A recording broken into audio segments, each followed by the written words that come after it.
Hello and welcome to Pints and Quarts, a show presented by Craft Beer Nation. Today is Thursday, September 17th, and we have Tom Kehoe, the owner of Yards Brewing of Philadelphia, Pennsylvania, joining us tonight. We're going to talk a little bit about his history, about the history of Yards Brewing, where they are, and what's to come. So pour that beer in a glass and get comfortable. And while the theme music plays, that would be a perfect time for you to subscribe to our Pints and Quarts podcast via any of your podcast forums, whether it be iTunes, Stitcher, Pocket Caster, or whatever. And also follow us on Facebook. And we're tweeting at CBN Community. We're on Instagram at craftbeer_nation. And, of course, you can find us on Google+. All right. Welcome, everybody. As we said, tonight we have the pleasure of being joined by Tom Kehoe, owner of Yards Brewing in Philadelphia, Pennsylvania, not too far up the road from me, up in Philadelphia. Tom, how are you doing tonight? Doing great. It's a real honor to be part of this Google Hangout. So it's an honor to have you on with us. So we're also joined by Freddie Rodriguez, hailing from Boston, Massachusetts. How you doing, Freddie?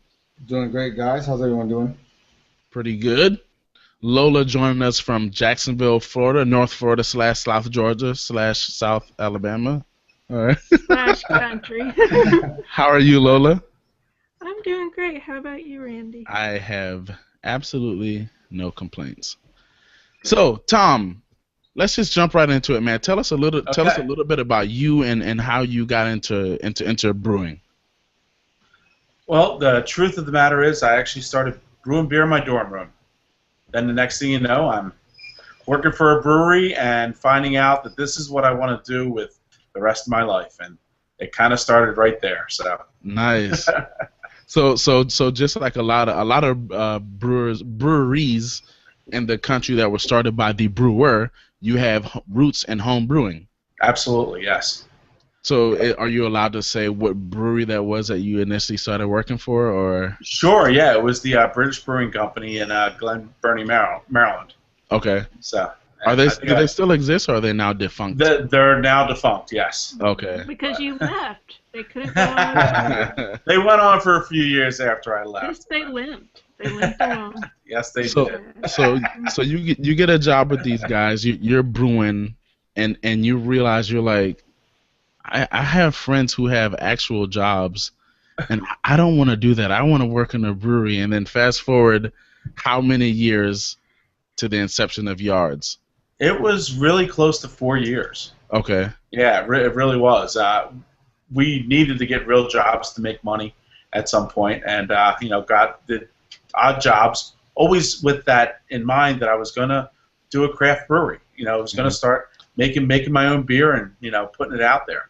And didn't know where it was going to take us in the beginning, whether it was going to be, more of a brew pub or more of a production brewery. But it turned out I didn't really know much about the restaurant industry, and just kept making beer as, to sell it to the bars and restaurants.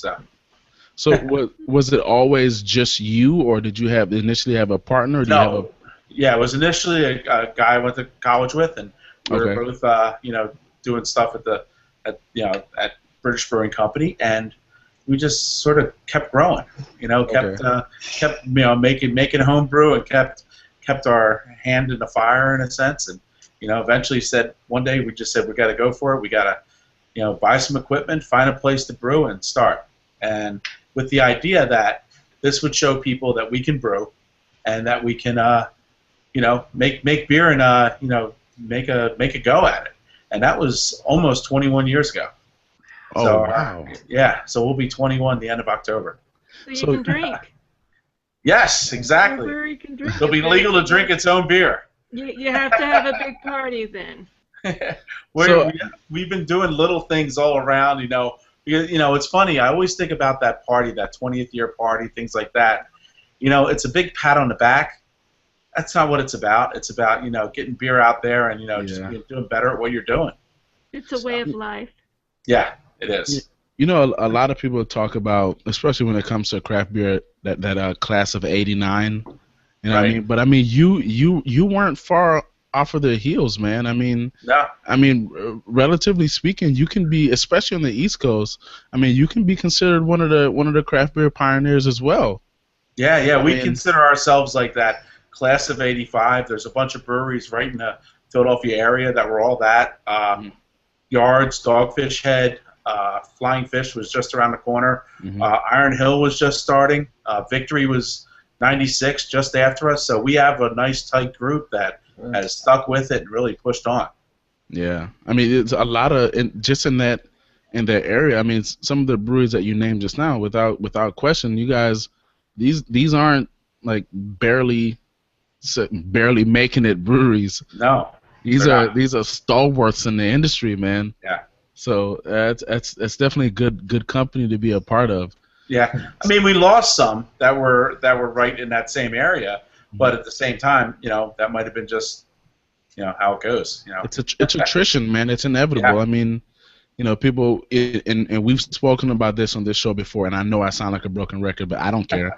People talk about the market being saturated. It's not. I think the market is going to regulate itself. The people who make good beer will survive, and also, once again, broken record, we all got to be mindful that not everybody wants to be the size of Sierra Nevada. You know what I mean? Yep. Some people are totally comfortable serving their region. Some people are more comfortable serving their city. Some people are comfortable serving their neighborhood. So there's room for growth, man. Yep. That's what I say. You find your niche, you find your sweet spot, and if you want to stay there, that's great. If you want to take it a little bit further, I think that's awesome also. When we started, we were doing cask ale. That's what we're doing. Everything was like, we were getting beer engines put in the bars. We were doing a different kind of product. And we were, showing ourselves as being like real, kind of innovators, craft guys, and that's how we got our mark. And then we really moved on after that to get the draft lines. And we were just draft only in the beginning. We were small. We started out with as what would be called now a nano brewery. We were a three barrel brew house. How big is your brew house now? We're a 50 barrel brew house. We're doing a run rate right now of about 45,000 barrels a year.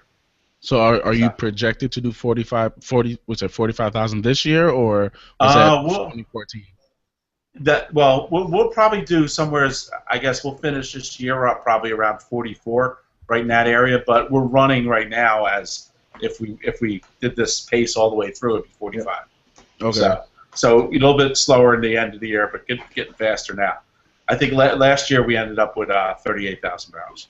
So I've been to Philly once or twice, and but I'm not familiar with where your brewery is. Do you have much room for expansion where you are? Are there plans for expansion on the horizon?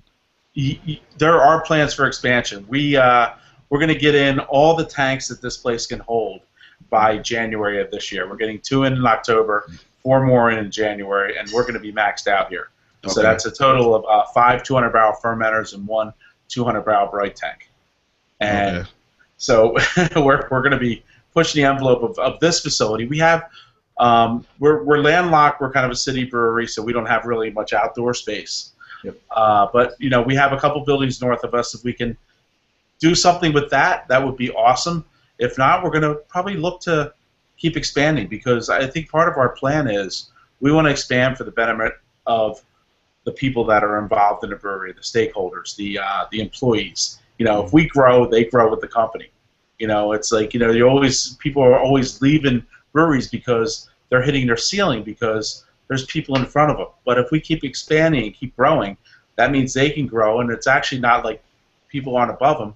More people are getting put below them, and their responsibility is getting greater. And I think that's the way we like to do things. I think that's awesome, because these are the people who are sticking with you through everything, right? And it's also, when you do that, it kind of gives them a sense of ownership, right? It really does. Yeah. They're growing with the company. They've invested themselves into you, and also into this company, and it's good to make them feel as if they are a part of your mission. That's awesome. Absolutely. So with the plans of you guys expanding, what other talks for the distribution footprint? So, as well, growing with that. Hey, we have a very small distribution footprint right now. We're only in 5 states and just a partial states on 3 of the states. Okay. So it's, you know, we're definitely, if we expand to a larger brewery, we're definitely going to look to expand our footprint a little bit. But the great thing is we're growing about 20% a year in the markets that we're currently in. So that's great. We haven't picked up a new market in 2.5 years. So right now your states are obviously Philadelphia. I'm going to guess Delaware, Maryland, Virginia. Philadelphia's a state? I'm sorry, Pennsylvania. Pennsylvania, Delaware, Virginia, Maryland, and New Jersey, maybe. That's it. Yep, we're not even in New York yet, and it's only 90 miles away. I should get some credit for that geography right there. There you are. Yeah, And we're actually not in D.C. yet. We're hoping to move into there. So okay. That's awesome. So that said, speaking about your beer and stuff like that, what is what's Yards' identity? What's the plural? What's the possessive of yards? Yardses? More yards. Yards and yards. Yeah. What's your identity as a brewery? I know, like, I think you have like a tavern line out or something like that, where you have like Washington's Tavern Porter, and We do. like, are you kind of like old school style beers? Like you kind of want to keep it colonial, or what's your identity? We've evolved. I mean, we started off being like English ale, beer engines, that craft kind of style, and that included originally like an English IPA, which was pretty heavy-handed, which was now our normal IPA, but a mix of American and English hops. But we have evolved into, I guess, more of a brewery that's really doing some quality stuff. We are core brand focused, so we have our year-round beers, which we're really focused on, and that's a set up for the whole Philadelphia, Pennsylvania, the whole variety case lineup. But then, since we were here in Philly, we had this opportunity to pair, when we were a young brewery, with the City Tavern, and that got us into the Ales of Revolution, and it was kind of real passion. It was really fun to take some of these old recipes and kind of make it a drinkable beer that we could really enjoy. And that's where the Ales of the Revolution line came up. So that's a year-round line. It's almost like a sub-line to our main core.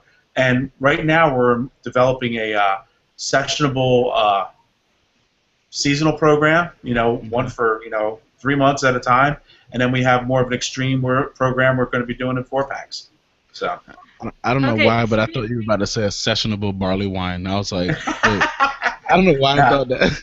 Well, and these are my thoughts. First of all, keeping it colonial needs to be your slogan. That needs to be like on a sign in your bar. And also, sessionable beers, some people call them lawnmower beers. You need to call them horse riding beers, so that you don't fall off the horse. So there you go. No, those colonial guys were pros. They could get wasted and ride a horse like nobody's business. Can you tell us a little bit about the nobody pulled them over and took the reins away. Exactly. Can you tell us about can you tell me more about Washington's Reserve? I mean, I saw that on your website. I'm like, oh, that sounds like something right up my and we're a brewery that is passionate, and we love to have fun. So one of the beers, which is, just really works out well in a bourbon barrel, we get the Woodford barrels from Kentucky. We put in our Washington Porter in it, and we're aging it for probably about 4 to 5 months. And then after that, we're, once the weather starts to get a little chill in the air, we're going to start kegging that off and have Washington's Reserve, which is a bourbon barrel aged Washington Porter. And it's smooth and it's really nice. Is that going to be keg only? It'll be keg only, yeah. We don't really have enough space here to do a large barrel program. We probably only have about 30 barrels back there right now. Sorry, that coffee pair ale sounds good. That's all right. I just have to make it through. Yeah, that's funny. That's we did that in collaboration with Einstock in Iceland, and also a local roaster called La Cologne. And the owner of La Cologne has a TV show on the Travel Channel, which is called now Uncommon Grounds. And we went to Iceland to brew the beer at Einstock, and it's all part of the Travel Channel show, and it will be airing October 19th. So Wow, that's you hear that, people? October 19th on the Travel Channel. I don't know what time it comes on, but just check your channel guide. 11 o'clock. There you go. Yeah. October 19th, Travel Channel, 11 o'clock. Watch it. Sounds awesome, dude. Yeah. Freddie, you about to say something else? No. Okay. So speaking along the lines of collaboration, you had we had Hugh Sisson on from Heavy Seas on maybe I don't know, maybe it was 3-4 months back. Right. Maybe even longer than that. He was a lot of fun, and then we actually interviewed both of you guys at Savor because the two of you produced the official beer for Savor 2015. Can you talk a little bit about that and how that style, how you decided to go down the road that you went down with that style? Well, one of the reasons we went with their brewer, Chris Leonard, who brewed here in Philadelphia for a while, he talks about the story where he first got involved in craft beer by drinking our extra special ale, which was our original flagship, which is like an ESB, a little bit more intense. So a little bit more flavor, a little bit more chocolate malt, a little bit more East Kent Golding hops in it. And it kind of turned him on to beer, so he's always had this idea of wanting to do an English-style ale with us at Yards. And that's how we ended up coming up with the English Pale Ale that was the Filtermore. And we just got done brewing our version of it that's going to be going down to Baltimore Beer Week. So okay. we doing our version. We're going to send it down to Baltimore Beer Week, and so it'll be the second round of the Filtermore. First, their version that they brewed. We tweaked it a little bit, we changed a little hop around, things like that. Yeah. Now we're sending it down. So for the people, we're going to be selling here in Philly. So for those who's if this went over your head, you got Yards in Philadelphia, you got Heavy Seas in Baltimore. Yeah. They brewed a beer. They called it Filtermore. They had a baby. There you go. That's right. Philly and Baltimore had a baby. And if you saw the label, it was the Liberty Bell. Yep. And the crack of the Liberty Bell was actually the Chesapeake. Yeah, exactly. With a star for Philadelphia and a star for Baltimore. That's exactly. Yeah, it was really neat. And, I think the general consensus was, I think people were expecting the Savor beer to be like some big-bodied, robust beer. Right. But if you go to Savor and you drink so much, you have the opportunity to drink a lot of those big-bodied, robust beers, your palate almost screams for something tame and something that's easy to drink. And clean me up, get me ready for the next beer. Right, and that's exactly where Filtermore came in. It's like, it's not going to blow your socks off, but it's going to be a solid beer, and it's going to be it's what you don't realize that you need this beer, but you need this beer. And once you drink it, you're like, okay, that's what I needed. I get it. I'm on board with it. So awesome. So Yard, you guys are. I think we can summarize in saying that you're gonna expand a little bit here. You're gonna max yourselves out come January. Eventually, you're gonna have to get some new space a little north of where you are to hopefully get some beer to Freddie or Freddie. Absolutely. Yeah, we're really about controlled growth. We don't want to go anywhere where we're not going to be able to continuously supply that place with beer. I gotta tell you. Bridges, I gotta tell you, if you're still not at full capacity, well, not full capacity, but full distribution in 3 of your states, and you're still growing at roughly 20%. I mean, even with the addition that you guys are planning, you're gonna have your hands full still. Absolutely, we will. Yeah. So yeah, I mean, I think it's a good idea to make sure that the markets you're in are fully served before you can, before you really rightfully commit yourself to someone else, right? I don't think we're going to expand into another market while we're still in this footprint. Yeah. We're gonna use that capacity, additional capacity, to keep growing where we are, and we're looking around. Hopefully we're gonna get something that's gonna be able to handle our needs and still be in this beautiful city. Well. Speaking along the lines of controlled growth, I found this article from manufacturing.net, and the article is about Miller Coors and how they're closing. They plan to close one of their breweries here on the East Coast. I want to say it's in North Carolina. I can't remember what city, but they're closing one of the North Carolina breweries, and they're going to add craft beer holdings to their portfolio. And one of our moderators, Ashley Bauer, speaks a lot about how she really just feels like this is going to be the year of acquisitions. This is going to be the year of some craft breweries that we may not have expected, kind of like the Lagunitas deal. Even though, I mean, it's the jury is still out on the Lagunitas deal on exactly the the details of that, right? I mean, whatever. So Miller, they're going to close this brewery in North Carolina. They're going to ramp up production at their brewery here in Virginia, but with the savings, I think basically what they're going to do is they're going to expand their craft beer holdings. They have a division of Miller Coors called 10th and Blake, which is essentially their craft beer arm. These are the ones that have what I think it's 24 or 24.5% of terrapin. They just last week bought St. Archer's out of was it San Diego, I believe, or LA. So I read this article and I was like, oh wow, well maybe Ashley's right. Miller Coors is trying to bolster their craft beer portfolio. And then the bombshell was dropped earlier this week. And Lola, tell us a little bit about that. Well, this actually plays directly into what you're talking about. Anheuser-Busch, the granddaddy of mainstream beer, AB InBev, is in talks to merge with SAB Miller. And we got this article from USA Today. And this move would combine the world's two biggest beer makers, and it would create a $245 billion global company. And basically, our beer overlords will be created. Not my beer overlord, because I don't drink that crap. Yep. I don't know. I'm afraid. Well, this article said we shouldn't worry, because even though mainstream beer has been running pretty much flat, craft beer is still growing.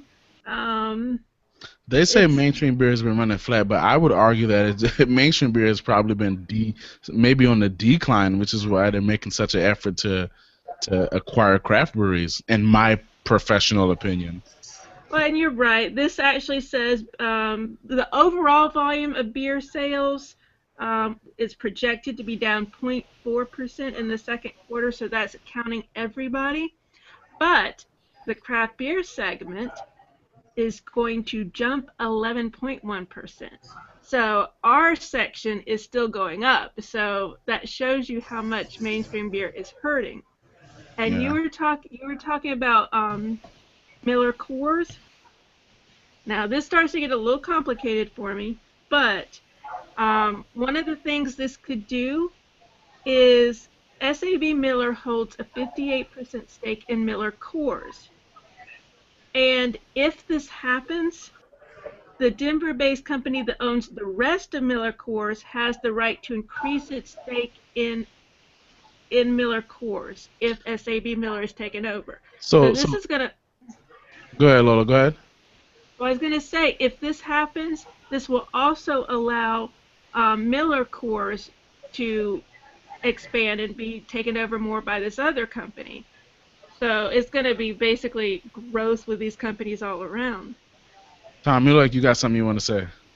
Well, I understand the move. You have these monster companies that are amazing at taking advantage of efficiencies, and what's happening to them right now, if they're losing efficiencies in their plants. That's why the Eden plant, I believe it is in North Carolina, is closed for the Miller plant. And I think there's things like that are just that they can't. I guess they just can't do to to get their bottom line is how efficient they are. So if they're merging two companies, they're taking beer which they're masters at brewing a lot more of it, and finding those efficiencies, and they're become much stronger. So the one in Eden, North Carolina. So they have a facility in North Carolina, facility in Virginia. The Eden, North Carolina facility and the Shenandoah, Virginia facility. Eden might be Virginia. I'm not sure. It's one. No. Yeah, You're okay. right. It's Eden. Okay. Yeah. Here's the thing. Those two facilities are 200 miles apart. Yeah. So there's tremendous overlap in their footprints. So they shut one of those down, ramp up production at the other one. They don't skip a beat. Right. And it's efficiencies in transportation too. Yeah. They're taking advantage of that. So.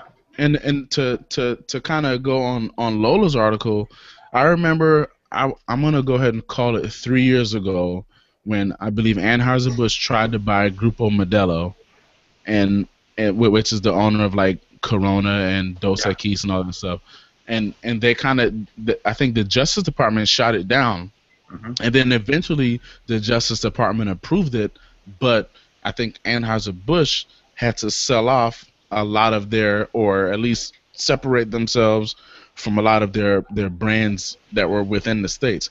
I cannot see, or maybe Grupo Modelo Anheuser-Busch didn't get all of Grupo Modelo's beers or something like that.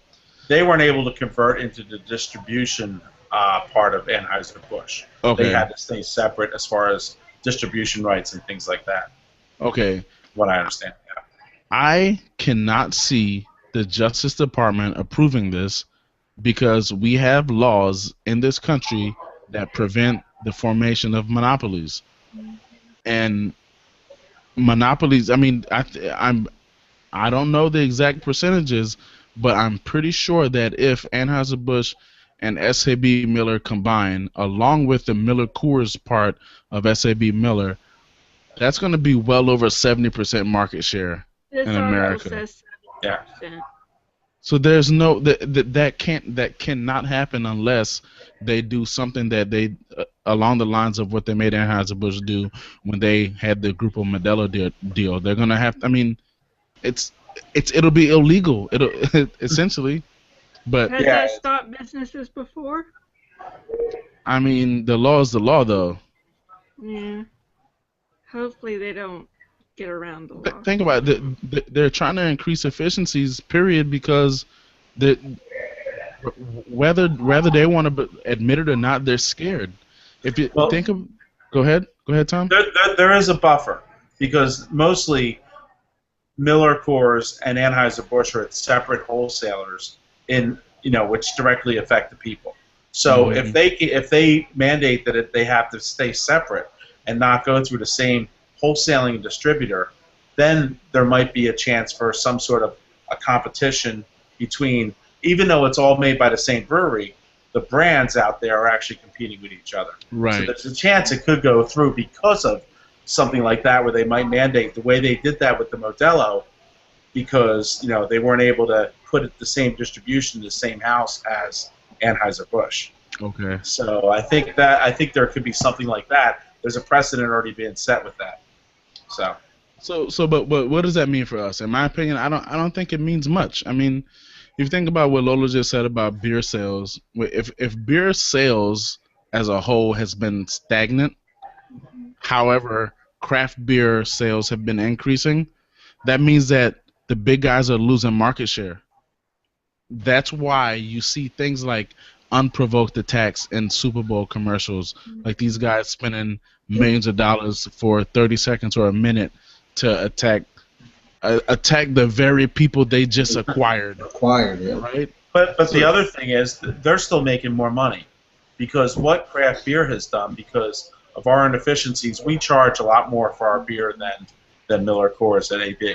Yep. And the big thing that happens there is it allowed Miller Coors and AB to raise their price a little bit, and it hardly got noticed because the craft beer is so much higher than our. And when you're talking even just a few cents at 46 million barrels, that translates into a lot of money. Absolutely. Yep. So they're not losing money; they're still making more money, even though they're selling less beer. See, Tom, that's why we need to make you a regular CBN contributor, man. Because treasurer. You're coming in here dropping knowledge, man. Because see, here's the thing. I would have never noticed an increase in their beer price because I don't buy that.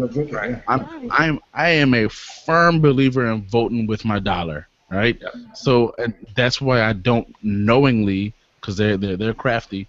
I don't knowingly buy their beer. Like I'm hesitant to even buy Goose Island anymore, to be honest with you. But because I don't want to give them my money. I choose to vote with my dollar. I'd rather be on the side of people who do this for passion as opposed to people who do this for the sake of $1. Tom, I know you got bills to pay. I mean, you want to make money. That's kind of the point. But I think as far as you're concerned, there's a great deal of passion, or at least more passion about the product than it is for them. They're about the bottom line. You're about putting out a good product, and those people are executives. Yeah. Right. I mean, and it's quality of life, and it's doing what you love doing. Right. And it's having a great relationship with not only your customer but your employees. So, and that goes back to what you said earlier about having your employees grow with you. Yeah. I'd much rather give you my dollar and help you on that journey than to give these guys my dollar. Flat bottom line. It's not about the product that they make, because their beer is difficult to make and they do it on such a huge scale, and it's always consistent. They're great at what they do. They're awesome. Let's face it. But it's not about the product, it's about the principle for me. That's what I say. Well, and plus you pay for what you want, and I don't want Millers, so that would be a waste of money for me. I'd rather spend a few dollars more and get what I really want. So you got these guys. I just spoke about consistency. You can go from Portland, Maine to Portland, Oregon to San Diego, California to Miami, Florida, and order a Budweiser, and it's going to taste the same. Anywhere in the country, Budweiser is going to taste the same. I'm going to go ahead and segue that into Freddie's article, since we're talking about across the country. Yes. Freddie, tell us a little something about Sierra Nevada's beer camp across America. All right, so recently Sierra Nevada just released their upcoming beer camp for 2016 for the summer. And so last year's, as I'm assuming many people know, the beer camp featured 12 breweries creating their own beer camp recipes across the United States. So this year, they decided to change it up. So this year's, the 2016 party will feature 30 breweries chosen in 6 regions of the United States. I believe they're grouped into, every region has there's a NorCal, Southeast, Pacific, Northwest, Rockies, Midwest, Northeast, Mid-Atlantic, and Southeast. Each region is going to have 5 breweries, including a brewer from Sierra Nevada. And they will be collabing with the brewer from Sierra Nevada, creating a special beer. So we had a question earlier, though. We were kind of like, before the show, I'll be honest. These things seem awesome, and actually I just kind of figured it out, Randy, but from Sierra Nevada, actually, in their Facebook page, what they're actually going to be doing is, since the format's a bit different this year, what they're going to be doing is, they're calling it super regions. Each group will actually create a beer to represent their region, and the end result will be a 12-pack containing 2 bottles of each beer from each brewery. And they're going to be distributed, the cool thing is they're going to be distributed nationwide. Wait, you said, say that again? So there's a region, right? So each region is going to have 5 breweries, including one brewer from Sierra Nevada. Mm-hmm. Each brewery is going to make 2 beers in that 12-pack. Each region. Wow. Yeah, that's going to be awesome, because so now they'll have six different 12-packs? Yes. Wow. So, and they're going to all be, according to Sierra Nevada, from what I'm looking at their Facebook page, actually, to answer someone's question, it looks like it's going to be, they're all 12-packs are going to be distributed nationwide. And I'm thinking, it's like, how awesome is it going to be, where, again, we're talking about distribution footprints, where, for me, in the Northeast, we have Lawson's out of Vermont, Trillium here out of Boston, Devil's Backbone, where, some people like Oregon, California, they're not going to have that chance to easily grab that, or unless they're trading or whatever the case may be. But this being distributed nationwide is going to, that's going to be just awesome for people who, have never even got an opportunity to try some of these awesome breweries, the smaller breweries as well. Yeah, some of the breweries that they have lined up are pretty epic. Yeah. So I mean, some of these packs like you got I'm gonna be buying a lot of 12 packs. I mean, you have no choice. Like Southeast, Punky Buddha, Wicked Weeds. Again, Northeast here, Dogfish Head, Devil's Backbone, Lawson's, Trillium. Yeah. You know, like it's gonna be. It's just insane. I mean, NorCal's Bear Republic, Maui out of Hawaii, Faction out of California. It's always interesting to see how every year they're starting to put a different spin on their whole beer camp across, and we'd be remiss not to mention that last year our very own Alan Huerta got to go to beer camp at Sierra Nevada. He was one of the 11 chosen people who competed in that contest and won, and they brewed an IPA that was aged on cedar, and they called it Grandma's Closet. And so we went down to Raleigh for each person that went to beer camp got to have their own release party, and he had his in Raleigh at the Busy Bee, and it was a lot of fun. The cedar actually works very well with IPAs. I mean, it was a lot of fun, and so whoever's going to beer camp, if you're going to beer camp this year, cheers to you because you're probably going to have a lot of fun. Don't just brew a regular IPA. Don't brew an amber ale. Yep. You are at Sierra Nevada. You have access to all that they have. Go crazy. Go crazy, man. Go crazy. That's one thing that excites me. I can't wait because last year the represents they had the 12 breweries collabing with them and they have different styles. That's what I'm like. I can't wait to see what comes out of this. Yeah. Now that it's regionally divided, they're gonna have sours, or they're gonna have stouts, porters, ales, saisons. So as we talk about these beer camp releases, let's go ahead and talk about the releases that are coming up or the ones that have just passed. We mentioned this one last week. Creature Comforts out of Athens, Georgia. Back on the 12th, they released their See the Stars. I just wanted to mention this one again because this beer sounds incredible. Once again, it's a 13% maple bourbon barrel aged imperial stout. They got Willet bourbon barrels, and they sent them to Max Maple Farm in New York.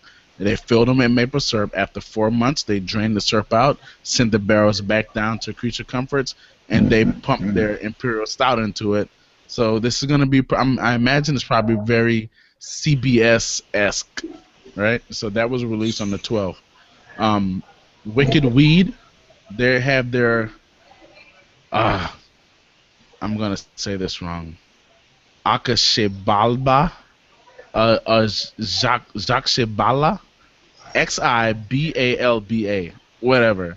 It's their imperial pumpkin ale that's brewed with chilies, cocoa nibs, and a bunch of spices. That's going to be released on Sunday.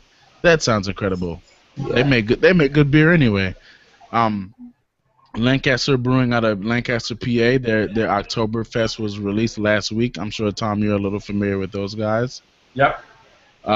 Two Brothers out of Warrenville, Illinois. Their Nightcap Hoppy Wheat Ale was released on yesterday. Our Star Hill out of Virginia, their Oktoberfest. They're going to release that in the first week of October. Fatheads out of Middleburg Heights, Ohio. They're releasing their Bean Me Up. That's their Imperial Coffee Stout that was released on Tuesday. Like it. Heretic out of Fairfield, California. On Tuesday, released their Agony Sour Ale. Noda Brewing out of Charlotte, North Carolina, one of a fan favorite. They're releasing their Captain Crunch Berries Wheat Ale as part of their notable series release. It's going to have strawberries, blueberries, blackberries, and raspberries. That was released on Tuesday. Such a good name. Yeah, absolutely. Weyerbacher, their first Oktoberfest lager, is going to be released on this coming Sunday. And Epic out of Salt Lake, Utah, they're releasing their Big Bad Baptist Imperial Stout on October 1. Tom, you guys have anything on the horizon that you're about to put out? Yeah, coming out November 1st is going to be our Old Bartholomew, which is our barley wine, and that's kind of our winter warmer beer.